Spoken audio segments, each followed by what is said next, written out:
everyone, this is Expat and welcome into the Expat Files here on the Arena Productions, our show about things going on around the world and in Japan.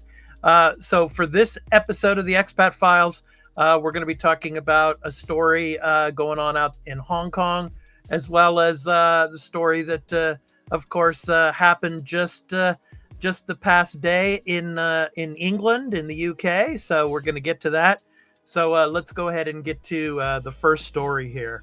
So this is, of course, from the South China Morning Post. So Typhoon Talim, Hong Kong at standstill with a first T8 signal of a year to remain in force until 4 p.m. at least. And I will put the link to this article in the description below. So the stock market's going to be closed. Most bus services are suspended and air passengers are facing flight delays. So I'm going to read a little bit of this for you. Hong Kong's first typhoon this year brought the city to a standstill on Monday morning with the stock market closed for the day and up to 2,000 passengers facing flight delays and certain cancellations at the airport. The Hong Kong Observatory also warned of possible flooding in low-lying areas due to a storm surge. The city's weather forecaster issued the number 8 signal early on Monday, and it will remain in force at least until 4 p.m. So yeah, so really heavy wind and rain. And I'm going to show you here. You can see, I'm going to go ahead and scroll down. So you can see the walls here. So storm watchers here, they probably want to get out of that area as soon as possible. And then obviously they talk about people should not go like surfing or doing any kind of water sports. So it says, quote, seas are very rough with swells. Please stay away from the shoreline and do not engage in water sports. So, quote, the high water level may cause flooding in low-lying areas. Members of the public should avoid going to likely affected low-lying areas and stay away from dangerous places, end quote. So, yeah, typhoon season out here in Asia. Of course, I'm out here in Japan. Typhoon season, it's going to be starting pretty soon here, and it can get pretty rough. So all of those people out in Hong Kong, all of you viewers out there, please be safe and stay indoors if possible. Okay. So our next story that I want to get to is about tennis, and of course, in the world of tennis, Carlos Alcaraz won Wimbledon.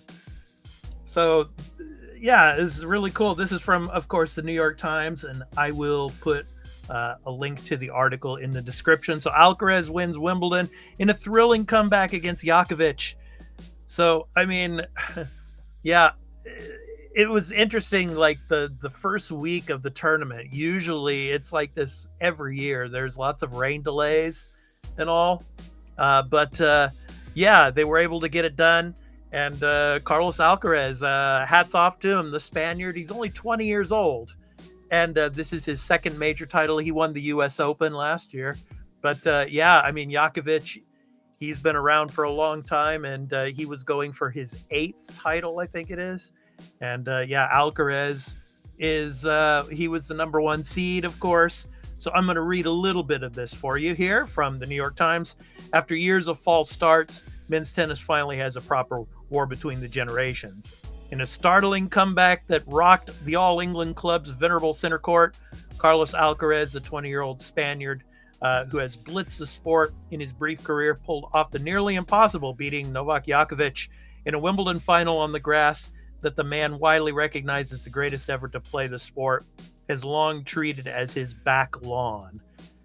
So, yeah, I will put the link to the article below for all of you. But, I was really excited. I watched some of this. Obviously, the ending of the match was like about 2:30, 3 o'clock in the morning, my time here in the Tokyo area.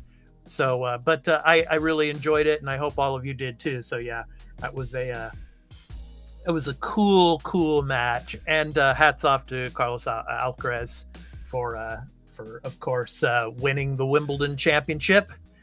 So it's on to the U.S. Open now for tennis. But anyway, So I've been your host, Expat, and this has been another edition of the Expat Files, our show here on the Arena Productions, where I, Expat, talk about some of the news going around in the world, as well as sometimes I do vlogs. Sometimes I have live stream discussions pertaining to things going on here in Japan, where I live, or situations and news that's going on around the world. So thank you for watching. And if you like this video, please be sure to hit that like, subscribe, and notification bell for when we drop another episode of the Expat Files here on the Arena Productions. So anyway, have a great day and have a great week. Take care, and we hope to catch you in the next one. Peace.